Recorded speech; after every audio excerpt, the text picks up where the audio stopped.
મોરબીનું જેતપર હોય કે પછી ગુજરાતમાં અનેક જગ્યાએ ખેડૂતોના હાલ આંદોલન ચાલી રહ્યા છે, પરંતુ અહીંયા સવાલો એ ઊભા થઈ રહ્યા છે કે આંદોલન ચાલુ ક્યાં સુધી રહેશે। હવે એક ખેડૂત આગેવાન દ્વારા એક નિવેદન આપવામાં આવ્યું છે અને ખાસ કરી અને 2027ની ચૂંટણીને લઈને આ નિવેદન છે। શું છે સમગ્ર મામલો એની વિગતે ચર્ચા કરીશું। નમસ્કાર, હું છું ઉજ્જવલ અને આપ જોઈ રહ્યા છો નિર્ભય ન્યૂઝ। ગુજરાતભરમાં હાલ જે ખેડૂતોના વિરોધ ચાલી રહ્યા છે અને આ વિરોધનો અંત ક્યારે આવશે એ સવાલ હાલ ઊભો થઈ રહ્યો છે, કારણ કે તંત્ર દ્વારા એક પરિપત્રની જાહેરાત કરવામાં આવી। એવું પણ કહેવામાં આવ્યું કે ખેડૂતોને બજાર ભાવ કરતાં જે બમણું વળતર છે વળતર આપવામાં આવશે, પરંતુ આ તમામ ચર્ચાઓની વચ્ચે ખેડૂતોએ આ પરિપત્ર સ્વીકારવાનો ઇનકાર કરી દીધો અને સવાલો એ જ ઊભા થઈ રહ્યા છે કે આ વિરોધ હવે ચાલશે ક્યાં સુધી। અહીંયા એક ખેડૂત આગેવાન દ્વારા એવી વાત કરવામાં આવી છે કે 2027ની ચૂંટણી આવે ત્યાં સુધી તો આ વિરોધ ચાલવો જ જોઈએ અને જો આ વિરોધ 2027ની ચૂંટણી સુધી ચાલશે તો જ ક્યાંક ને ક્યાંક તંત્ર અને ખાસ કરીને સરકારમાં બેઠેલા નેતાઓને ખબર પડશે કે ખેડૂતોની તાકાત શું છે અને 2027ની ચૂંટણી સુધી જો આ વિરોધ ચાલ્યો તો પછી ખેડૂતો જે પણ માંગ કરે એ સરકારને સ્વીકારવી જ પડશે। વધુમાં આ સમગ્ર બાબતને લઈને ખેડૂત આગેવાન દ્વારા શું કહેવામાં આવ્યું એ સાંભળી લઈએ। કેપેસિટી રાખે છે એટલે એવા હોય ને એનો હોતા કે આપણા ફાયદાની વાત આ સરકાર કંપની વિરુદ્ધ કરશે અને કંપનીની તાકાત કેટલી છે। બીજી વાત કહું ને તો અદાણી કંપની રહી ને એ 55 મિનિટે 1 કરોડ રૂપિયા કમાય છે, સોરી 55 સેકન્ડે, સોરી 55 સેકન્ડે 1 કરોડ રૂપિયા કમાય છે। આ આખી દુનિયાને ખબર છે, તમે સર્ચ કરી લેજો, એના ડેટા પડ્યા છે। હવે જેને 1 કરોડ કમાતા 1 મિનિટ લાગતી નથી અને એને જો આ થાંભલાનું વળતર દેવામાં 2 વર્ષ વયા જતા હોય તો આને માનવ જાતિમાં જ ન મુકાય। પેલી વાત તો અને નર પિશાચ કહેવાય કે જે માણસનું લોહી પીવે, માણસને ખાઈ જાય, માણસને હડપ કરી જાય અને હારા ઓડકારે ન આવે ને એવી રીતના ગરકી જાય। આ માણસ જાતિમાં જ ન આવે, એને સપોર્ટ કરવા વાળા માણસ જાતિમાં ન આવે, એનું સમર્થન કરવા વાળી રાજકીય પાર્ટીના આકા એના પ્રતિનિધિ માણસ જાતિમાં જ ન આવે, કારણ કે એને માણસ પ્રત્યેનું કાંઈક દર્દ, કાંઈક દુઃખ મહેસૂસ થતું હોય ને દુઃખ તો એ માણા કહેવાય। બાકી માણાની ફિલિંગ ન સમજે કે ને તો એને માણા ન કહેવાય, એને મશીન કહેવાય, બરોબર। એટલે એ રાજકીય પાર્ટીઓ જે છે એની પાસે આપણી માંગણી પણ નહોતી, એની પાસે ત્યાં પૈસા પણ નથી લેવાના, પણ સાલું એ આપણી વિરુદ્ધના અને કંપનીની ફેવરના પરિપત્રો બનાવે છે। સવાલ એ છે સરકારને પૈસા દેવાના નથી તો સરકારે શું કામ પેટમાં, આપણે મનોજભાઈ વાત કરી કે સરકારે પૈસા દેવાના નથી, કંપનીએ દેવાના છે। ભારતની ટોપની 2 કંપની છે, એશિયાની અંદર 1 થી 10 માં આવે છે, દુનિયાની હજી અને દુનિયાના પહેલા નંબર। સારી વાત છે ભાઈ, દેશનું અર્થતંત્ર છે તે ઉદ્યોગપતિઓના જીડીપી ની અંદર પણ એનો બહુ સારો હિસ્સો હોય, આપણને તેનો કોઈ વાંધો નથી। એ અત્યારે પહેલા નંબર ઉપર છે તો એ પહેલા નંબર ઉપર રહીએ, પણ એનો ભોગ જેથી ખેડૂતોને બનવું પડે છે, એના વિકાસમાં સહભાગી બનવા તૈયાર છીએ, પણ એના વિકાસમાં જ્યારે આપણે ભોગ બનવું પડે ને એ વાતનું દુઃખ છે। પડધરી તાલુકાએ પહેલ કરી છે, પણ છતાં પડધરી તાલુકો હજી ક્યાં કાચો પડે છે કે ક્યાં આ વસ્તુ અટકે છે ને એ આપણને ખબર છે, એટલે હું એની વાત નહીં કરું। આપણી ઉપર આ માહોલ જોયા પછી જવાબદારી વધી જાય છે,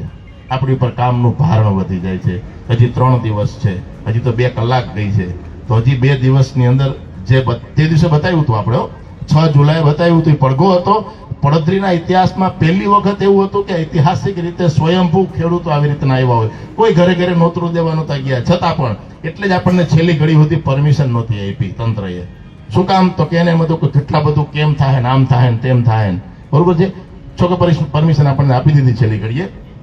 તો આવતા સમયની અંદર હજી આ જ વાતને, આ જ વિષયને, આ જ મુદ્દાને બધાય લઈ જવાનું છે। ખાલી એવું નથી કે મારા ખેતરમાં થાંભલો નથી આવતો, એવું નથી કે મારા ગામમાં થાંભલો નથી આવતો, ખેતી સિવાયની કેટલી તકલીફો છે આપણા બેનરમાં લખી જ છે। એ બધી તકલીફો એમને પેન્ડિંગ છે, એમાંની એક પણ તકલીફ હજી પૂરી નહોતી થઈ, ત્યાં રોજ સવારે દી ઉગે ને કંઈક નવો આવો સરકારનું અને કોઈ કંપનીનું ગતકડું આવે, એટલે લડી અને 2 તકલીફ ઓછી થાય તો 10 માંથી 8 વધશે, પણ કાંઈ નહીં કરીએ તો આ વર્ષે 10 છે, આવતા વર્ષે 12 થાય, એના પછીના વર્ષે 14 થાય,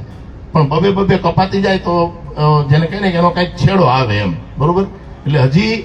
જેની ઉપર વીતી છે, જેની માથે વીતી છે એ જ આમાં આવે એવું જરૂરી નથી। 44 ગામની અંદર થાંભલા આવે છે, તમને મને ખબર છે આંખ બંધ કરીને કે 44 ગામમાં થાંભલા આવે એટલે એ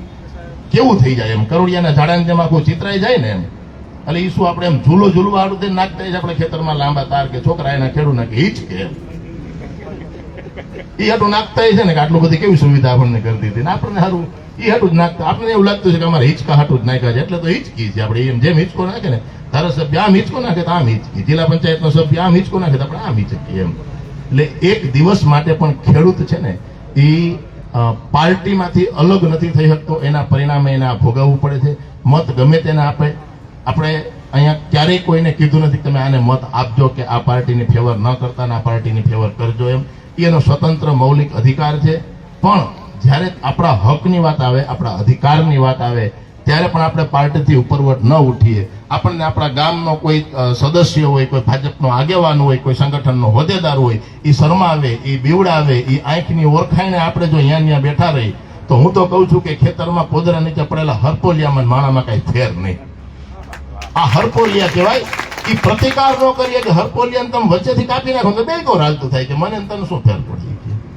હરપોલી આપણે તો ખેડૂત છે આપણે ખબર છે અળસિયું હરપોલિયું એને એક જ દુનિયામાં એવું જીવ છે કે વચ્ચેથી કાપી નાખો તો બે બાજુ હાલતું થાય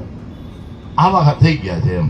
એને જે બાજુ હાકો એ બાજુ હાલે છે એક વખત આ પાર્ટી વાળા આમ હાકે તો એ બાજુ હાલે બીજી વખત ઓલી પાર્ટી વાળા આવી આમ હાકે તો એ બાજુ હાલે છે એટલે એ એના હક માટે નથી લડી શકતો એનો પ્રતિકાર નથી કરી શકતો એના પરિણામ સ્વરૂપે આ ભોગવવું પડે છે હજી આ સંખ્યા આ તાકાત આ જુનૂન છે ને એ પાસેરમાં પૂણી બરોબર છે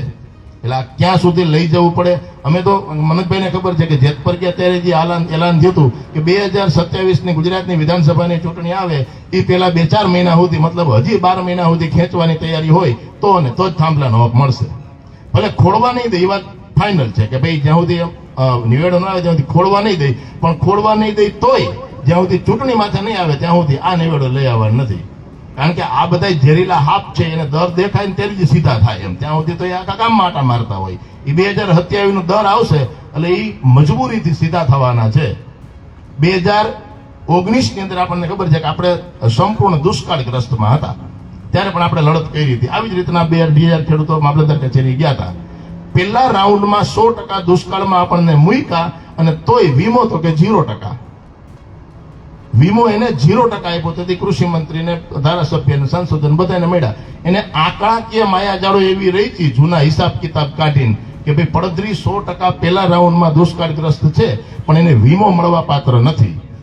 પછી જે કઈ લડત આપી ખેડૂતોએ વિરોધ કર્યો અને ખેડૂતોએ માંગણી કરી ઠીક છે આપણા તાલુકાને કદાચ 70-50% એવા ગામો છે કે જેને નદીના કાંઠા હોય કેનાલ હોય તો એને દુષ્કાળનો અનુભવ નહીં થયો હોય પણ પડધરીના આથમણીકોરના ગામ છે અને આજે વાવણી હજી નથી થઈ અને 2019 ની તો આખી હાલત જ અલગ હતી એની તો એ જે એની આંકડાકીય માયાજાળ હતી ને એવી જ આંકડાકીય માયાજાળ એને અહીંયા રહી છે નવો પરિપત્ર આવ્યો એમાં આપણે તમામ ગ્રામ પંચાયતોએ એ ઠરાવ પાસ કરવાનો છે જેટલાના આવી ગયા છે એટલાને આપણે લઈ લીધા છે બાકી આખા રાજકોટ જિલ્લાની અંદર જેટલા તાલુકાના જેટલા ગામની અંદર આ થાંભલાઓ આવે છે એ તમામ ગામ ઠરાવ પાસ કરે છે કે ભાઈ અમને આ વીજ પોલની આ સરકારનો પરિપત્ર મંજૂર નથી આ જે કંઈ એને માર્કેટ રેટ નક્કી કરવાની કમિટી રહી છે એ પણ મંજૂર નથી અને અમે એનો બહિષ્કાર કરીએ છીએ એના પરિપત્રનો બહિષ્કાર કરવાનો છે આપણી માગણી ઉપર આપણે અડગ રહેવાનું છે જેને કહે ને કે ગાંઠ વારી લેવાની છે તો અને તો જ ભેગું થાય સવાલ 3 દી પછી કઈ આમાં ભેગું થઈ જાય એનો છે જ નહીં બરોબર એટલે એ જરાય ઢીલું પોચું મૂકે કે જરાય જાતું કઈ રહે કે જરાય આળસ કઈ રહે આમાં ભેગું થાય એમ નથી આજે નથી થાય એમ ને ક્યારેય નથી થાય એમ એટલે જાજી વાત કરવા માટે અમે બેઠા છીએ એવું નથી પણ આમાં બેઠા ને એને કઈક કહેવાનું તો હોય જ એમ ઘણા મીડિયા સામે નહોતા કહેતા બધાને ગમે એવું ને બહુ સારું જ બોલવાનું છે એવું નથી જેને જી કહેવા જેવું લાગે ખેડૂતોની તકલીફની બાબત ગામડાની વાત હોય આ થાંભલાની મેટર હોય આમાંથી આપણા તાલુકામાંથી 6 ગામને થાંભલાના નોટિસો આવી ગઈ છે ત્યાં અમુક માલિકીની જમીન સિવાયની જે ખરાબાની જમીન છે એમાં તો એને કામ ચાલુ કરી દીધા છે આમાં થોડોક વિવાદ થયો હોય એટલે એમાં વળી રાહ જોવે કે આગળ પાછળ ભેગું પછી કરી લઈશું એવીની ગણતરી હોય ખેર કાંઈ વાંધો નહીં અહીંયા બેઠા છે આજે બોલવાના છે 3 દી સુધી બોલવાના છે આની પહેલાય ઘણી વાર બોલ્યા છે પણ અમારી અપેક્ષા એવી છે કે તમે કંઈક બોલો બરોબર તમે જ્યાં બેઠા છો ત્યાં બરોબર છો પણ બોલવા પૂરતા તમે જરાક આગળ આવો એટલે કાયમી જે આવ્યા હોય એમાંથી બે ચાર માણસો બોલે ને તો કંઈક માણા ફરે ને એટલે વાત ફરે એટલે નવી વાત કંઈક જાણવા મળે એટલે આપણે આશા રાખી કે અહીંથી જે કહેવામાં આવે એ પ્રમાણે જે કોઈ વક્તા બોલે પછી જે કંઈ અંદરથી વાત કરવાની હોય તો એ પણ બોલે જરાક બરોબર સરસ ખૂબ ખૂબ આભાર રમેશભાઈ હવે તાલીઓના કડકડાટથી આપણે વધાવી અહીંયા એ જ વાત કરવામાં આવી છે કે 2027નું ડર આવશે પછી જ સરકાર ખેડૂતોની સામે ઝૂકશે. એના પહેલાં એવું નથી લાગતું કે કોઈ પણ પ્રકારે ખેડૂતોના હિતમાં નિર્ણય લેવામાં આવે એવી પણ વાત કરવામાં આવી છે. હવે જો વાત કરવામાં આવે તો જેતપરમાં એક તરફ હવે જે આંદોલન પાર્ટ 3ની જાહેરાત કરવામાં આવી છે, બીજી તરફ રાજકોટમાં પણ હવે ખેડૂતો આંદોલન ઉપર બેઠા છે અને અનેક જે ખેડૂતો છે તેમના દ્વારા આગામી સમયમાં પણ આંદોલનને લઈને વાતો કરવામાં આવી રહી છે. એટલે 2027ની પહેલાં જો આ ખેડૂતોનો મુદ્દો છે, આ મુદ્દાને લઈને કોઈ નિરાકરણ નહીં આવે તો પછી 2027ની ચૂંટણીમાં સરકારને આ ભારે પડી શકે છે. આ સમગ્ર બાબતે તમારો શું અભિપ્રાય છે એ અમને કમેન્ટ કરી જરૂર જણાવશો ને અમારી ચેનલ નિર્ભય ન્યૂઝને લાઇક, શેર, સબસ્ક્રાઇબ કરવાનું ભૂલશો નહીં.